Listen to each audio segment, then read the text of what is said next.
உறவுகளின் கூடாரம் டிஜிட்டல் தொலைக்காட்சியில் இணைந்துள்ள உறவுகள் அனைவருக்கும் வணக்கம். நோ என்னங்க வணக்கம் சொல்லிட்டு நோ சொல்கிறேன்னு பார்க்குறீங்களா? வேறு ஒன்றும் இல்லைங்க, நம்ம லைஃப்பில் அடிக்கடி சில நேரங்களில் எஸ் சொல்லியே பழகிடுறோம். நோ சொன்னால் நம்ம வாழ்க்கை எப்படியெல்லாம் மாறும் அப்படின்னு இன்றைக்கி மனதோடு பேசலாமா? நமக்கு பிடிக்கலைனாலும் பிடிக்கிற மாதிரியே நடிக்கிறோம், நமக்கு நேரம் இல்லைனாலும் நேரம் இருக்கிற மாதிரியே காட்டிக்கிறோம். ஏன் தெரியுமா? நோ சொன்னால் யாராவது விலகிடுவாங்கன்னு உள்ளுக்குள்ளே ஒரு பயம். நோ சொல்கிறது தப்பு இல்லைங்க, திமிரும் இல்லை. அது செல்ஃப் ரெஸ்பெக்ட், அது மென்டல் பீஸ். எல்லாருக்கும் நோ சொல்கிறப்ப நாம் மெதுவாக நம்மையே இழக்க ஆரம்பிச்சிடுறோம்.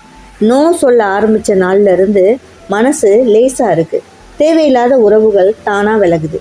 உண்மையை புரிஞ்சவங்க மட்டும்தான் நம்ம கூட இருக்காங்க. அப்போ தான் புரியுது, நோ சொல்கிறது யாரையும் இழக்க இல்லை, நம்மளை காப்பாற்றிக்க அப்படின்னு. உலகம் நம்மளை புரிஞ்சுக்கலைனாலும் பரவாயில்ல, நம்ம மனசு நம்மளை புரிஞ்சுக்கிட்டா போதும். நீங்கள் யாருக்காவது கடைசியாக நோ சொன்ன அனுபவம் இருந்தால் கமெண்ட்டில் சொல்லுங்கள். மறக்காமல் நம்ம சேனலையும் சப்ஸ்கிரைப் பண்ணிவிடுங்க. நோ சொல்லிடாதீங்க. இன்னொரு இன்ட்ரெஸ்டிங்கான விஷயத்தோட உங்களை சந்திக்கிறேன். நன்றி, வணக்கம்.